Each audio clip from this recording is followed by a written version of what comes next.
அஸ்ஸலாமு அலைக்கும் வரஹ்மத்துல்லாஹி வபரகாத்துஹு. தினமும் ஒரு ஹதீஸ். முழு நிலவு தென்படக்கூடிய ஓர் இரவில் நாங்கள் ரசூலுல்லாஹி ஸல்லல்லாஹு அலைஹி வஸல்லம் அவர்களுடன் இருந்தோம்.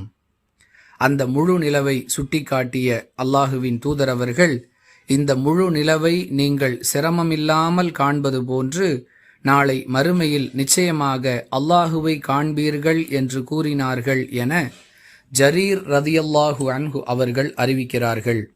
நூல் புகாரி, ஹதீஸ் எண் 554.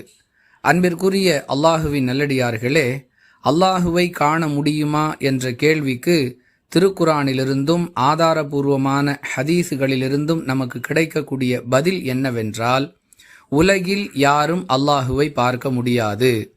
மறுமையில் அல்லாஹ் தன்னுடைய நல்லடியார்களுக்கு அழகிய முறையில் காட்சி அளிப்பான் என்பதுதான். இந்த பெரியார் அல்லாஹுவை கனவில் பார்த்தார், அந்த மௌலானா அல்லாஹுவை கனவில் தரிசித்தார் என்றெல்லாம் சில புத்தகங்களில் எழுதி வைத்திருக்கக்கூடிய தகவல்கள் அனைத்தும் கட்டுக்கதைகள் என்பதில் எந்த மாற்று கருத்தும் இல்லை.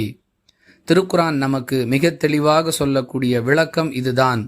லா துதுரிக்குஹுல் அபுசார் வஹுவ யுதுரிக்குஹுல் அபுசார். அவனை யாரும் பார்க்க முடியாது, அவனே அனைவரையும் பார்க்கிறான் என்பது இந்த வசனம் சொல்லக்கூடிய செய்தி. திருக்குரானுடைய 6வது அத்தியாயத்தின் 103வது வசனத்தில் நாம் இந்த தகவலை பெற்றுக்கொள்ளலாம்.